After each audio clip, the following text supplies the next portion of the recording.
राधे राधे भक्तजनों। आज मैं आपको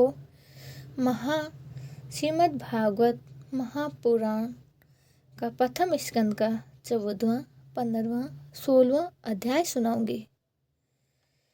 अब शगुन देकर महाराज युधिष्ठिर का शंका करना और अर्जुन द्वारा द्वारका से लौटकर आना।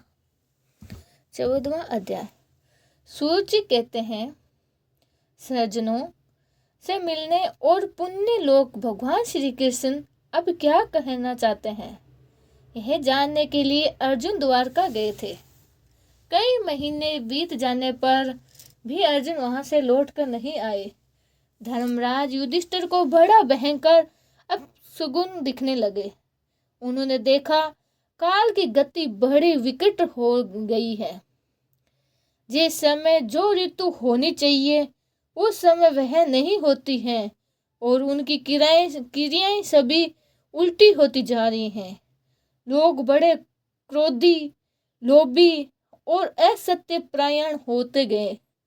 अपने जीव निवारण के लिए लोग पापपूर्ण व्यापार करने लगे। सारा व्यवहार कपट से भरा हुआ होता है। यहाँ तक कि मित्रता भी छल मिला कर रहती है। माता पिता, सगे संबंधी, भाई और पति पत्नी भी झगड़ा और टंडरा रहने लगे है।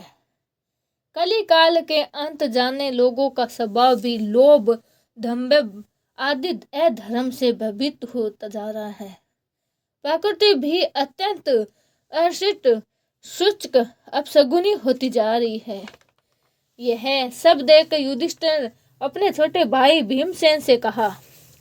युधिष्ठिर ने कहा, भीमसेन, अर्जुन को हमने द्वारका इसीलिए भेजा था कि वह वहां जाकर पुण्य सलोक भगवान श्री कृष्ण क्या कर रहे हैं इसका पता लगाकर आए और संबंधी जनों से मिलकर भी आए। तब से 7 महीने बीत गए हैं, किंतु तुम्हारे छोटे भाई अब तक नहीं लौट रहे हैं। मैं ठीक ठीक यह नहीं समझा पाता हूँ कि उनके न आने का क्या कारण है। कहीं देवर्षि नारद के द्वारा बताया हुआ वह समय तो नहीं आ पहुंचा जिसे भगवान श्री कृष्ण अपने लीला विग्रह का स्मरण करना चाहते हैं। उन्हीं भगवान की कृपा से हमें यह संपत्ति, राज्य, स्त्री, प्राण, कुल, संतान, शत्रुओं पर विजय और सर्वग आदि लोगों का अधिकार प्राप्त हुआ है। भीमसेन, तुम तो मनुष्य में व्याघ्र के समान बलवान हो। देखो तो सही, अवकाश में उल्कापाती, पृथ्वी में भूकंप आदि और शरीर में रोगादि कितने भयंकर अपशगुन हो रहे हैं।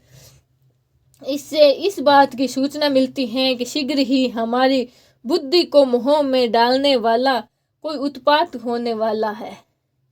प्यारे भीमसेन, मेरी बाहें, जांघें, आंख और भुजाएं बार बार फटक रही है। हृदय जोर जोर से धड़क रहा है। अवश्य ही बहुत जल्दी कोई अनिष्ट होने वाला है। देखो, वह सिहारिणी उधर होते हुए सूर्य की ओर मुख करके रो रही है। अरे, उनके मुंह से तो आग भी निकल रही है। यह कुत्ता बिल्कुल निर्भय सा होकर मेरी ओर देखकर चिल्ला रहा है। भीमसेन, गौ आदि अच्छे पशु मुझे अपने बाहें करके जाते हैं और गधे आदि बुरे पशु मुझे अपनी दाहें ओर करके जाते हैं। मेरे घोड़े आदि वाहन मुझे रोते हुए दिखाई देते हैं। यह मृत्यु का दूत पैखुंड उल्लू और उसका प्रतिसिद्ध कौवा रात को अपने कर्ण कठोर शब्दों से मेरे मन को कंपाते हुए विश्व को सुना रहे हैं। दिशाएं धुंधली हो गई हैं। सूर्य और चंद्रमा चारों ओर बार बार मंडल बनते हैं। यह पृथ्वी पहाड़ के साथ कांप उठी है। बादल बड़े जोर जोर से गरजते हैं और जहां तहां बिजली भी गिरती रहती है। शरीर को छेदने वाली धूली वर्षा से अंधकार फैलाने वाली आंधी चलने लगी है। बादल बड़ा डरावना दृश्य उपस्थित करके सब और खून बरसाते हैं। देखो, सूर्य की प्रभा मंद पड़ गई है। आकाश में ग्रह परस्पर टकराया करते हैं। भूतों की धनी भीड़ से पृथ्वी और अंतरिक्ष में आग सी लगी हुई है। नदी नद तालाब और लोगों के मन में शिबुक्स हो रहे हैं। जिसे आग नहीं जलती, यह भयंकर काल न जाने क्या करेगा। बछड़े दूध नहीं पीते हैं, गोएं दूहने नहीं देती हैं। गौशालाओं में गोएं आंसू बहा बहा कर रो रही हैं। बैल भी बड़े उदास हो रहे हैं। देवताओं की मूर्तियां रोई सी रहती हैं। उसमें से पसीना चुनने लगता है और वह हिलती डोलती भी है। भाई, ये देश गांव शहर बगीचे खाने और आश्रम श्रीहीन और आदरहीन लग रहे हैं। पता नहीं ये हमारे किस दुख की सूचना दे रहे हैं। इन बड़े बड़े उत्पातों को देखकर मैं तो ऐसा समझता हूँ कि निश्चय ही यह भाग्यहीन भूमि भगवान के उन चरण कमलों से, जिनका सौंदर्य तथा जिनके ध्वजावर्ज अंकुर शादी विलक्षण चिन्ह और किसी में भी कहीं भी नहीं है, रहित हो गई है। सैनकादि जी, राजा युधिष्ठिर इन भयंकर उत्पातों को देखकर मन ही मन चिंतित हो रहे थे कि द्वारका से लौटकर अर्जुन आए। अर्जुन को देखा। अर्जुन इतने आतुर हो रहे हैं जितने पहले कभी नहीं देखे गए थे। मुंह लटका हुआ, कमल सरीखे नैनों से आंसू बह रहे हैं और शरीर में बिल्कुल कांति नहीं है। उनको इस रूप में अपने चरणों में पड़ा देखकर युधिष्ठिर घबरा गए। देवर्षि नारद की बातें याद करके उन्होंने सुधर्म के समान ही अर्जुन से पूछा। युधिष्ठिर ने कहा, अरे भाई, द्वारकापुरी में हमारे स्वजन संबंधी मधु भोज देसाई अहे सातक अंधक और विशिष्ट वंशी यादव कुशल से तो हैं। हमारे माननीय नाना प्रकार सुरेश सूरजन जी पसंद तो हैं। अपने छोटे भाई सहित मामा वासुदेव जी तो कुशल पुरुष हैं। उनकी पत्नियां हमारी मामी देवकी आदि सातों बहिनें अपने पुत्र और बहुओं के साथ आनंद से तो हैं। जिनका पुत्र कंस बड़ा ही दुष्ट था, वह राजा उग्रसेन अपने छोटे भाई देवकी के साथ जीवित तो हैं। न हृदय अपने पुत्र कृतवर्मा, क्रूर, जयंत, गद, सारन तथा शत्रुजीत आदि यादव वीर सकुशल तो है। यादवों के प्रभु बलराम तो आनंद से हैं। वशिष्ठ वंश के सर्वश्रेष्ठ महारथी पदुम्यम सुख से तो हैं। युद्ध में बड़ी फुर्ती दिखाने वाले भगवान अनिरुद्ध आनंद से तो हैं। सुसेन, चंद्रुदेश, जगदम्बी पतनंदन, सामवद और अपने पुत्रों के सहित ऋषभ आदि भगवान श्री कृष्ण के अन्य सब पुत्र भी पसंद तो है ना। भगवान श्री कृष्ण के सेवक सत्यदेव, उद्धव आदि दूसरे सुनंदन आदि प्रधान यदुवंशी जो भगवान श्री कृष्ण और बलराम के बाहुबल सुरक्षित तो हैं। सबके सब सकुशल है ना। हमसे अत्यंत प्रेम करने वाले वे लोग कभी हमारा कुशल मंगल भी पूछते हैं क्या। भक्त वत्सल ब्राह्मण भक्त भगवान श्री कृष्ण अपने सर्वजनों के साथ द्वारकापुरी सुदामा सभा में सुख पूर्वक विराजते हैं ना।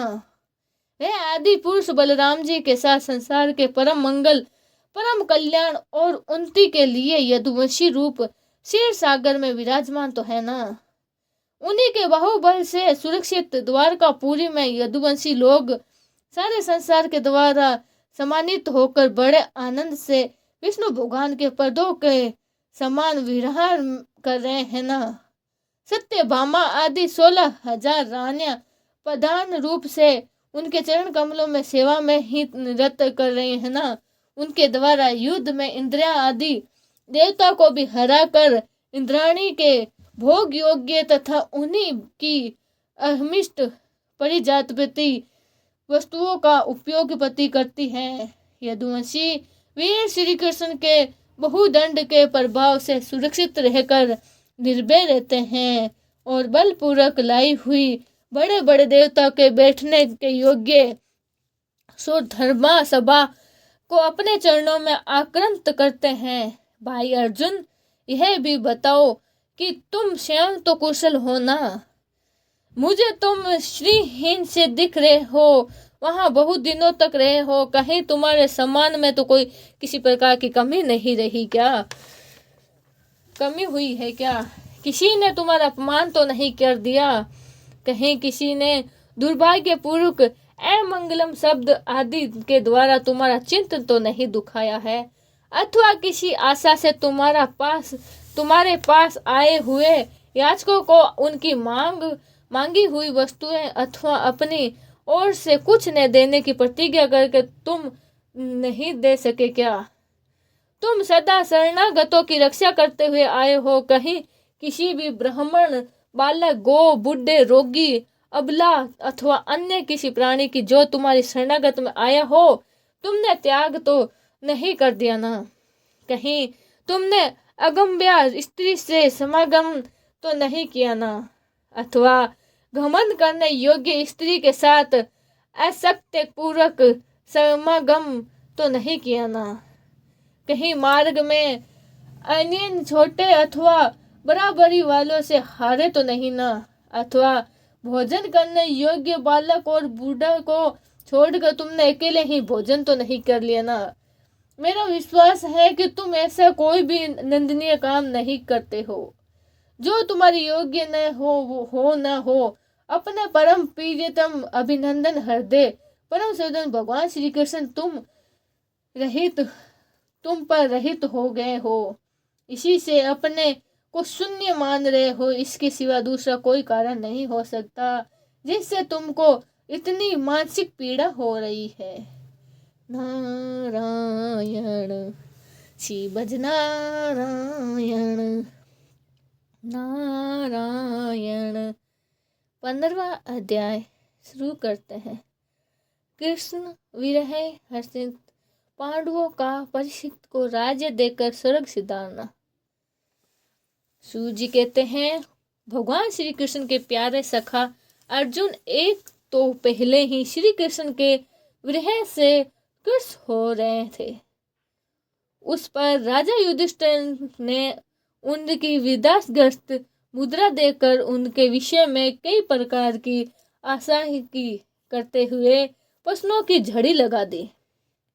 शोक से अर्जुन का मुख और हृदय कमल सूख गया था, चेहरा फीका पड़ गया था। वह उन्हीं भगवान श्री कृष्ण ध्यान में ऐसे डूब रहे थे कि बड़े भाई के प्रश्नों का कुछ भी उत्तर नहीं दे सके। श्री कृष्ण के आंखों से ओझल हो जाने के कारण वह बढ़ी हुई प्रेम जनित उत्कंठा के प्रवेश हो रहे थे। रथ हाँकने टहलने आदि के समय भगवान के उनके साथ जो मित्र था अभिनंद हृदय और प्रेम से भरी हुई थी व्यवहार किए थे, उनकी याद पर याद आ रही थी। बड़े कष्ट से उन्होंने अपने शोक का वेग रोका, हाथ से नेत्रों के आंसुओं को पोंछा और फिर रूंधे हुए गले से अपने बड़े भाई महाराज युधिष्ठिर से कहा। अर्जुन बोले, महाराज, मेरे ममेरे भाई अथवा अत्यंत घनिष्ठ मित्र का रूप धारण कर श्री कृष्ण ने मुझे ठग लिया है। मेरे जिस प्रबल पराक्रम से बड़े बड़े देवता भी आश्चर्य में डूब जाते हैं, उस श्री कृष्ण ने मुझे छीन लिया। जैसे यह शरीर प्राण से रहित होने पर मृत्यु कहलाता है, वैसे ही उनके क्षण भर वियोग से यह संसार अप्रिय दिखने लगा है। उनके आश्रय से द्रौपदी स्वयंवर में राजा दुबक के घर आए हुए क्रामवंत राजाओं का तेज मैंने हरण कर लिया था। धनुष पर बाण चढ़ाकर मत्स्य वेद किया और इस प्रकार द्रौपदी को प्राप्त किया। उनकी सनिधि मात्र से मैंने समस्त देवताओं के साथ इंद्र को अपने बल से जीतकर अग्निदेह को उनकी तृप्ति के लिए खांडवन वन का दान कर दिया था। मैं ही दान की निर्माण की हुई अलौकिक कला कोशक से युक्त मायामयी सभा प्राप्त की और आपके यज्ञ में सब ओर से आकर राजाओं ने अनेकों प्रकार के भेंट समृद्ध की थी। 10,000 हाथियों की शक्ति और बल से संपन्न आपके इन छोटे भाई भीमसेन ने उन्हीं की शक्ति से राजाओं के सिर पर पैर रखने वाले अभिमानी जरासंध का वध किया था। तरंदर उन्हीं भगवान ने उन बहुत से राजाओं को मुक्त किया जिन्होंने जरासंध से महाभैरव यज्ञ में बलि चढ़ाने के लिए बंदी बना रखा था। उन सब राजाओं ने आपके यज्ञ में अनेकों प्रकार के उपहार दिए थे। महारानी द्रौपदी राज सूर्य यज्ञ के महान अभिषेक से पवित्र हुए। अपने उन सुंदर केंसों को जिसने दुष्टों ने भरी सभा में छूने का साहस किया था, बिखरे कर तथा आंसुओं से आंसू भरकर जब श्री कृष्ण के चरणों में गिर पड़ी, तब उन्होंने ही उसके सामान और उसके साथ घोर अपमान का बदला लेने के लिए प्रतिज्ञा करके उन धूर्तों की स्त्रियों की ऐसी दशा कर दी थी। वह विधवा हो गई और उन्हें अपने केस अपने हाथों खोल देने पड़े। वनवास के समय हमारे वैरी दुर्योधन षड्यंत्र के 10,000 शिष्यों को साथ बिठाकर भोजन करने वाले महेश्वरी दुर्वासा के हमें दुष्यंत संकट में डाल दिया था। उस समय उन्होंने द्रौपदी के पात्र में बची हुई शाक की एक पत्ती का ही भोग लगाकर हमारी रक्षा की थी। उनके ऐसा करते ही नदी में स्नान करती हुई मुनि मंडलियों को ऐसा प्रतीत हुआ मानो उनकी तो बात ही क्या है, सारी त्रिलोकी की तृप्त हो गई। उनके प्रताप से मैंने युद्ध में पार्वती सहित भगवान शंकर को आश्रय में डाल दिया तथा उन्होंने मुझको अपना पशुपत नामक अस्त्र दिया। साथ ही दूसरे लोकपालोक भी प्रसन्न होकर अपने अपना अस्त्र मुझे दिए। और तो क्या, उनकी कृपा से मैं इसी शरीर से स्वर्ग में गया और देवराज इंद्र की सभा में उनको बराबर आधे आसन पर बैठाने का सम्मान मैंने प्राप्त किया। उनके आग्रह से जब मैं स्वर्ग में ही कुछ दिनों तक रह गया, तब इंद्र के साथ समस्त देवताओं ने मेरी इन्हीं गांधीव धारण करने वाली भुजाओं का निवारक कवच दिया। आदि दैत्यों को मारने के लिए आश्रय लिया। महाराज, यह सब जिनकी महती कृपा का फल था, उन्हीं पुरुषोत्तम श्री भगवान श्री कृष्ण ने मुझे आज ठग लिया है। महाराज, कौरवों की सेना भीष्म, द्रोण आदि अजय महातमस्यों से पूर्ण अपार समुद्र के समान दुष्यंतर थी, परंतु उनका आश्रय ग्रहण करके अकेले ही रथ पर सवार हो मैं उनके पास गया। उनकी सहायता से उनको याद होगा, मैंने शत्रुओं से राजा विराट का सारा गोवर्धन तो वापस ले लिया, साथ ही उनके सिर पर से चमकते हुई मणि मुकुट तथा अंगों की अलंकारिक छीन लिए थे। भाई जी, कौरवों सेना भीष्म, कर्ण, द्रोण, शल्य तथा अन्य बड़े बड़े राजा और क्षत्रिय वीरों के रथों से शोभायमान थी।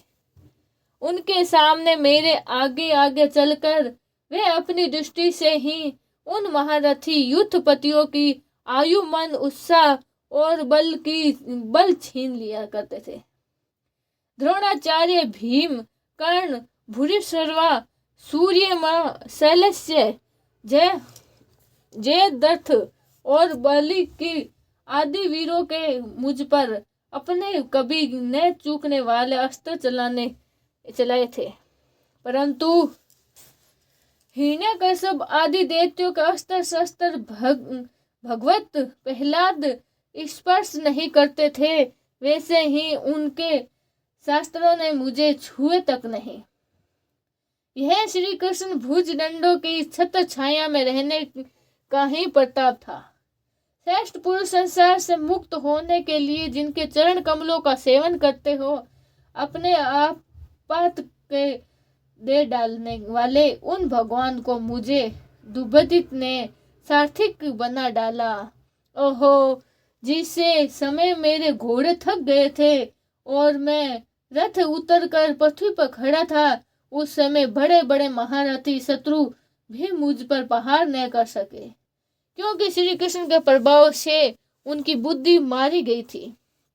महाराज माधव के उन वक्त और मधुर मुस्कान से युक्त विनोद भरे एवं हृदय स्पर्श वचन से और उनका मुझे पार्थ, अर्जुन, सखा, कुरुनंदन आदि कहकर पुकारना मुझे याद आने पर मेरे हृदय में उथल पुथल मचा देता है। सोने, बैठने, टहलने और अपने संबंधियों में बड़ी बड़ी बातें करते समय, भोजन आदि करते समय हम प्राय एक साथ ही करते थे। किसी किसी दिन में वेग से उन्हें यह कह बैठता, मित्र तुम तो बड़े ही सत्यवादी हो।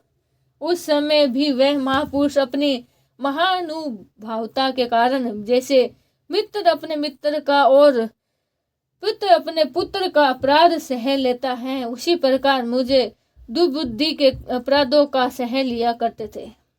महाराज, जो मेरे सखा प्रिय मित्र नहीं मेरे हृदय ही थे, नहीं पुरुषोत्तम भगवान में रहित हो गया हूँ। भगवान की पत्नियों को द्वारका से अपने साथ ला रहा हूँ, परंतु मार्ग में दुष्ट गोपों ने मुझे एक अबला की भांति हरा दिया और मैं उनकी रक्षा नहीं कर सका। वही मेरा गांधीव धनुष है, वही बाण है, वही रथ है, वही घोड़े हैं और वही मैं रथी अर्जुन हूँ, जिनके सामने बड़े बड़े राजा लोग सिर झुका खड़े थे। श्री कृष्ण के बिना सब एक ही क्षण में नहीं के समान सारा शून्य हो गया है। ठीक उसी तरह जैसे भस्म में डाली हुई आहुति, कपट भरी सेवा और ऊपर से बोया हुआ बीज व्यर्थ हो जाता है। राजन, आपने द्वारकावासी अपने जिन सदन संबंधी की बात पूछी है, वह ब्राह्मणों को श्राप्त वंश मोहग्रस्त हो गए हैं और वरुणी मंदिरा के पान से मंदोदर मंत होकर अप्रिय चित्तों की भांति आपसे ही एक दूसरे से भिड़ गए और घूसों से मार पीट कर सब के सब नष्ट हो गए। उनसे केवल 4-5 ही बचे हैं। वास्तव में यह सर्वशक्तिमान भगवान ही हैं।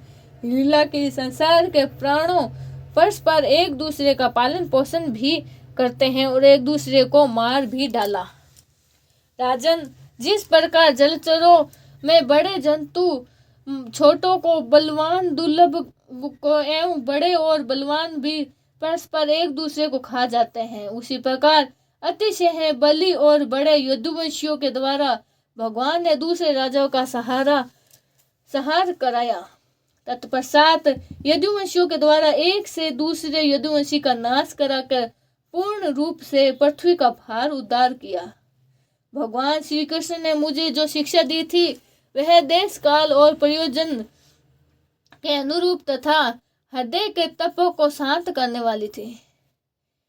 सिमरन आते ही वह हमारे चित्त का हरण कर लेती हैं। सूर्य जी कहते हैं, इस प्रकार पर गाढ़ प्रेम से भगवान श्री कृष्ण चरण कमलों का चिंत करते फिरते अर्जुन का चित्तवृत्ति अत्यंत निर्मल और प्रशांत हो गई। उनकी प्रेममयी भक्ति भगवान श्री कृष्ण के चरण कमलों के अहर्निश चिंतन से अत्यंत बढ़ गई। भक्ति के वेग में उनके हृदय को मथ कर उसमें सारे विकारों को बाहर निकाल दिया। उन्होंने युद्ध के प्रारंभ में भगवान के द्वारा उपदेश दिया।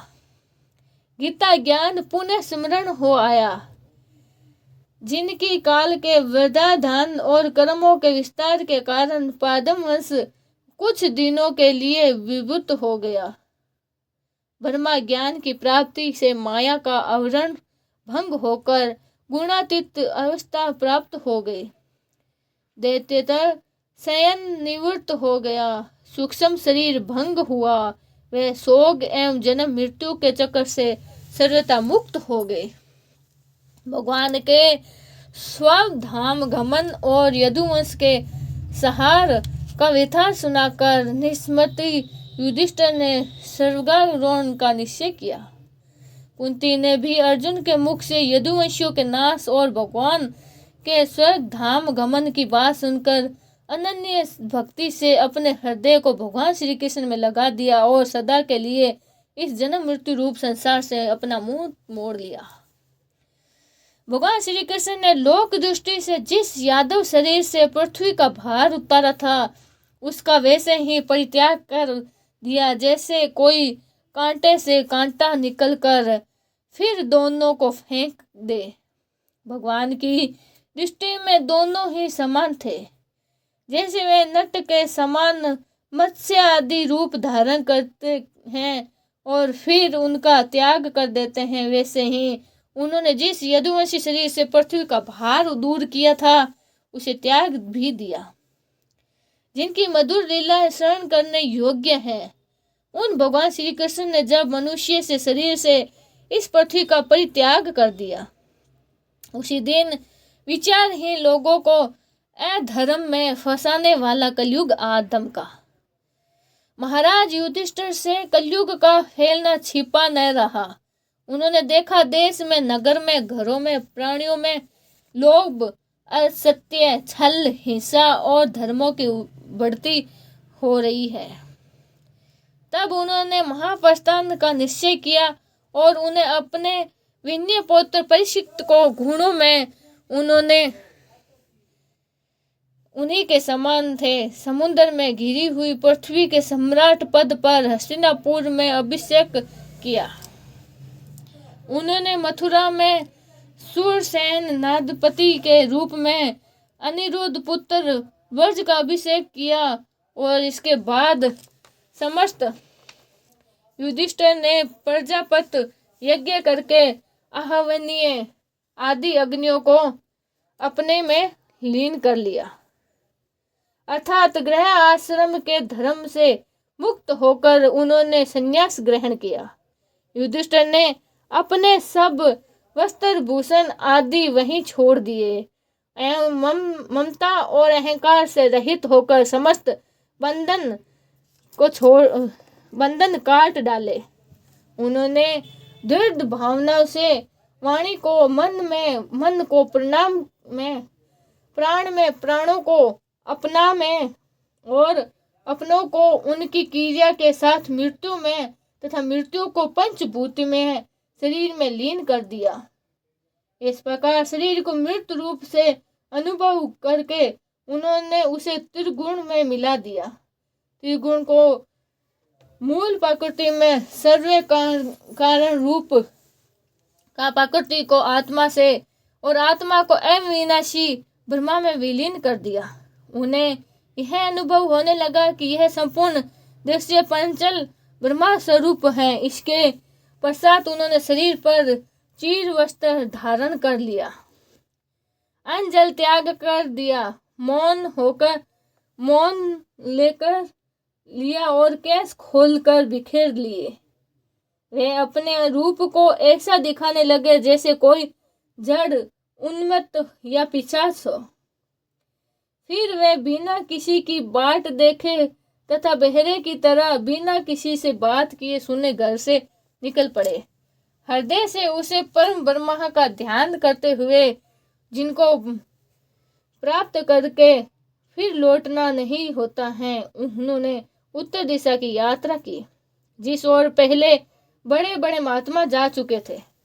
भीमसेन, अर्जुन आदि युधिष्ठिर के छोटे भाइयों ने भी देखा कि अब पृथ्वी में सभी लोगों को अधर्म में कलयुग के प्रभावित कर डाला है। इसीलिए वे भी श्री कृष्ण चरणों की प्राप्ति दृढ़ निश्चय करके अपने बड़े भाई के पीछे पीछे चल पड़े। उन्होंने जीवन के सभी लाभ भली भांति प्राप्त कर लिए थे। इसीलिए यह निश्चय करके भगवान श्री कृष्ण के हृदय में भगवान चरण कमल ही हमारे परम पुरुषार्थ हैं, उन्होंने उन हृदय में धारण किया। पांडवों के हृदय में भगवान श्री कृष्ण चरण कमलों के ध्यान से भक्ति भाव उमड़ आया। उनकी वृद्धि सर्वथा शुद्ध होकर भगवान श्री कृष्ण ने उस सर्वोत्कृष्ट स्वरूप में अनन्य भाव से स्थित हो गए। जिस निष्पाप पुरुष ही स्थित हो पाते हैं, फलत उन्होंने अपने विशुद्ध अनंतकरण से स्वयं ही वह गति प्राप्त की जो विषयासक्त दुष्ट मनुष्यों को कभी प्राप्त नहीं होती है। स्वयं ही एवं श्री कृष्ण के प्रेम वश में मुग्ध भगवंत विदुर जी ने भी अपने शरीर को प्रभास क्षेत्रों में त्याग दिया। उस समय उन्हें लेने के लिए आए हुए पितरों के साथ वे अपने यमलोक को चल दिए। द्रौपदी ने देखा कि अब पांडव लोग निरपेक्ष हो गए हैं, तब वे अनन्य प्रेम से भगवान श्री कृष्ण के चिंतन करके उन्हें प्राप्त हो गई। भगवान के प्यारे भक्त पांडवों ने महाप्रायण की इस परम पवित्र और मंगलमय ही कथा को जो पूर्ण श्रद्धा से सुनता है, वह निश्चय ही भगवान की भक्ति और मोक्ष को प्राप्त करता है। राधे राधे। हरि शरणम हरि शरणम हरि शरणम। अब हम आपको 16वां अध्याय सुनाते हैं। परिशिक्त दिग्विजय तथा धर्म और पृथ्वी का समाधान। सूजी कहते हैं, सनकादि जी, पांडवों ने महाप्रयाण के पश्चात भगवान के परम भक्त राजा परीक्षित श्रेष्ठ ब्राह्मणों की शिक्षा के अनुसार पृथ्वी का शासन करने लगे। उनके जन्म के समय ज्योतिषियों ने उनके संबंध में जो कुछ कहा था, वास्तव में वह सभी महान गुणों उनमें विद्वान थे। उन्होंने उत्तर की पुत्री इरावती से विवाह करवा दिया।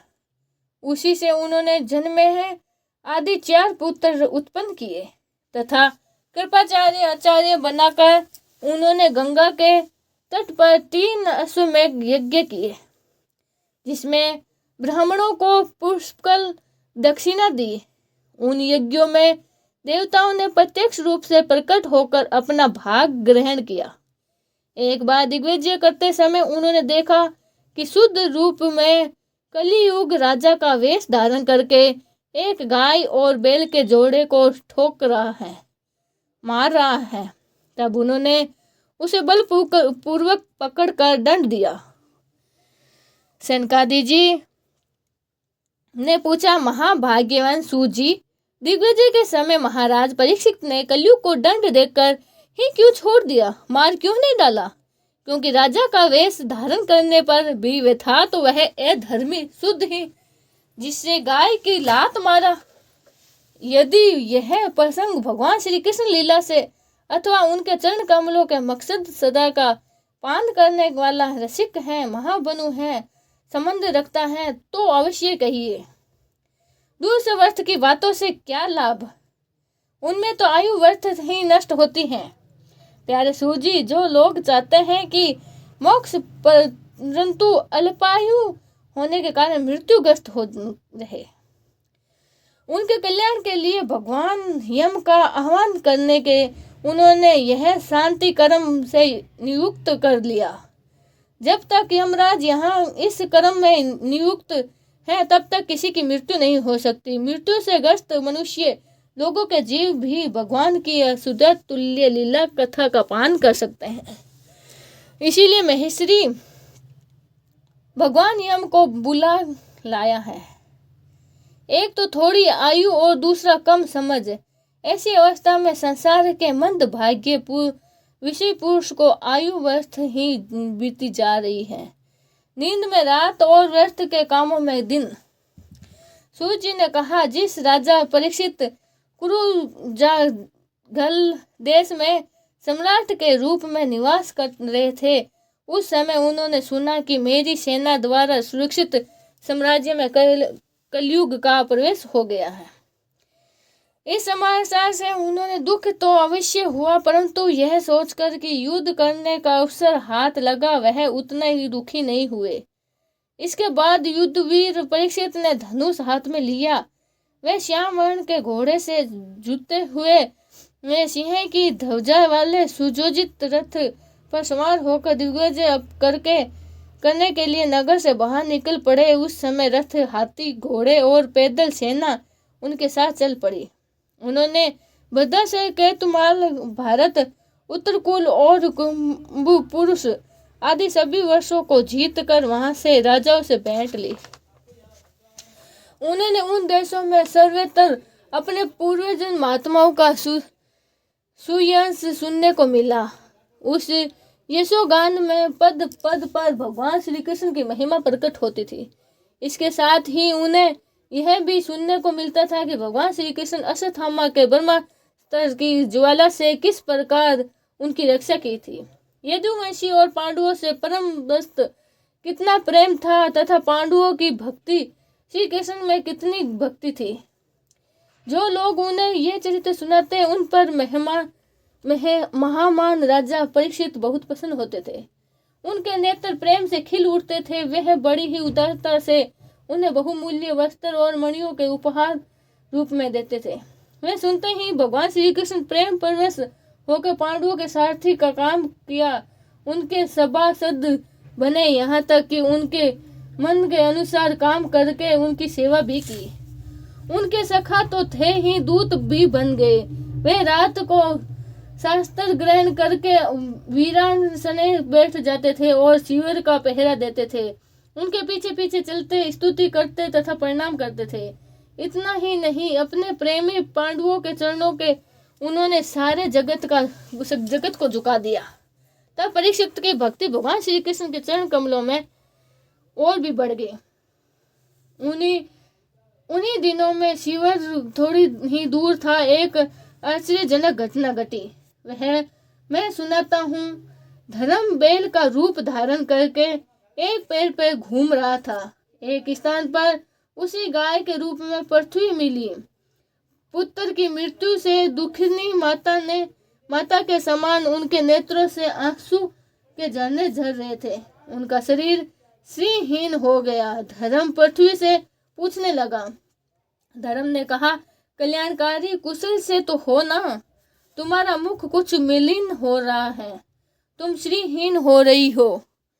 मालूम होता है तुम्हारा हृदय में कुछ ना कुछ दुख अवश्य है। क्या तुम्हारा कोई संबंधी दूर देश में चला गया जिसके लिए तुम इतनी चिंता कर रही हो? कहीं तुम मेरी तो चिंता नहीं कर रही हो? अब इसके 3 पैर टूट गए हैं, एक ही पैर पे खड़ा है। संभव है तुम अपने लिए शोक कर रही हो। अब शुद्ध तुम्हारे ऊपर शासन करेंगे। तुम्हें इन देवताओं के लिए भी खेद हो सकता है। तुम्हें अब यज्ञों में आहुति भी नहीं दी जा सकती, अथवा अब प्रजा के लिए जो वर्षा न होने के कारण अकाल एवं दूषित से पीड़ित हो रही हो। देवी, क्या तुम राक्षस हरि के मनुष्य के द्वारा सताई हुई हो? अक्षित स्त्रियों एवं आतरबलों के लिए शोक कर रही हो?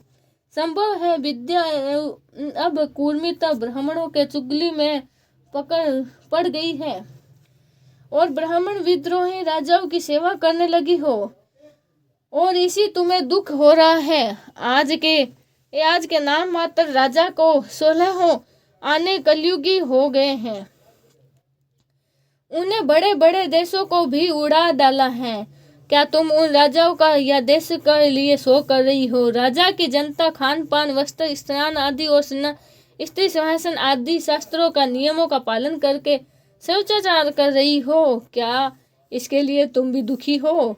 माँ पृथ्वी, अब समझ में आया हो ना हो, तुम्हें भगवान श्री कृष्ण की याद आ रही होगी, क्योंकि तुम्हारे सारा भार उतारने के लिए ही उन्होंने अवतार लिया था और ऐसी लीलाओं की थी जो मोक्ष की अभिलंब है। अब उनकी लीला स्मरण कर लेने पर उनके परित्याग से तुम दुखी हो रही हो। देवी, तुम तो धन रत्नों की खान हो। तुम अपने केस का कारण जिससे तुम इतनी दुबली हो गई हो। मुझे बताओ, मालूम होता है बड़े बड़े बलवानों को भी हरा देने वाला काल के देवताओं के द्वारा वंदित ने तुम्हारा सौभाग्यवान छीन लिया है। पृथ्वी ने कहा धर्म से, धर्म, तुम मुझसे कि जो कुछ पूछ रहे हो वह स्वयं ही जानते हो। जिन भगवान के सहारे तुम सारे संसार को सुख पहुंचाने वाले थे, अपने चारों चरणों से युक्त थे, जिनके सत्य, पवित्रता, दया, क्षमा, त्याग, संतोष, सरलता, सम, दम, दंड, क्षमा, तितिक्षा उपरति शास्त्र विचार ज्ञान वैराग्य ऐश्वर्य वीरता तेज बल स्मृति संतरता कौशल कांति धैर्य कोमलता निभृतकर्ता विनय शील साहस उत्साह बल सौभाग्य गर्विता स्थिरता आसक्ति कीर्ति गौरव और निराकारता ये 39 उपप्रकृति गुण अथवा महत्वाकांक्षी पुरुषों के द्वारा वर्जली छीनिए और भी बहुत से महान गुण उनकी सेवा करने के लिए नित्य निरंतर निवास करते हैं। एक ही क्षण के लिए भी तुमसे अलग नहीं होते थे। उन्हीं समस्त गुणों के आश्रय सौंदर्य धाम भगवान श्री कृष्ण इस समय इस लोक में अपनी लीला स्मरण कर ही ली और यह संसार पापमय कलयुग की कुशिष्टता का शिकार हो गया। यही देखकर मुझे बड़ा शोक हो रहा है। अपने लिए देवताओं में श्रेष्ठ तुम्हारे लिए देवता पितर ऋषि साधु और समस्त वाणों तथा आश्रमों के मनुष्य के लिए मैं शोकग्रस्त हो रही हूँ, जिसका कृपा का कष्ट प्राप्त करने के लिए ब्रह्मा आदि देवता भगवान के शरणागत होकर बहुत दिनों तक तपस्या करते हैं। वही लक्ष्मी जी अपने निवास स्थान कमल का परित्याग करने के बड़े प्रेम से जिनके चरण कमलों की सुभग छत छाया का सेवन करती हैं, उन्हीं भगवान के कमल वर्ज अंकुरुष ध्वजा आदि चिन्हों से युक्त श्री चरण के विभूत होने के कारण मुझे महान वैभव प्राप्त हुआ है और मेरी तीनों लोगों में बढ़कर शोभा हुई है, परंतु मेरे सौभाग्य का अब अंत हो गया है। भगवान ने मुझे अभाग्नि छोड़ दिया है। मालूम होता है मुझे अपने सौभाग्य पर गर्व हो गया था, इसीलिए उन्होंने मुझे ये दंड दिया है। तुम अपने 3 चरणों के कम हो जाने पर मन ही मन गुड़ रहे थे, अतः अपने पुरुषार्थ से अपने ही अंदर पुनः सब अंगों से पूर्ण एवं स्वस्थ कर देने के लिए अत्यंत रमणीय श्याम सुंदर विग्रह से यदुवंश के प्रकट हुए और मेरे बड़े भारी भार को जो असुरवंशी राजाओं की सैकड़ों अक्षौहिणियों के रूप में था नष्ट कर डाला, क्योंकि वह परम संतर्त हैं थे, जिन्होंने अपनी प्रेम भरी चिंतवन मनोहर मुस्कान और मीठी मीठी बातों से सत्य भामा आदि मधुमेह मनिनियों के मानस के साथ धीरज भी छीन लिया था और जिनके चरण कमलों के स्पर्श से निरंतर आनंद से पुलकित रही थी, उन पुरुषोत्तम भगवान श्री कृष्ण वीर हैं, भला कौन सह सकती हैं। धर्म और पृथ्वी इस प्रकार आपस में बात कर रही थे कि उसी समय राजा परीक्षित पूर्व वाहिनी सरस्वती तत्पट आ पहुँचे। श्री बजनारायण नारायण हरि हरि, जय जय नारायण नारायण हरि हरि।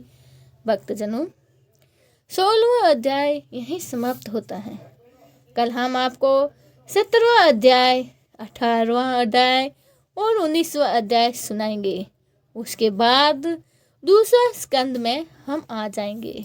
पहले स्कंद के 19 अध्याय हैं जो हम अगले वीडियो में पूरा कर देंगे। जय श्री कृष्णा, राधे राधे।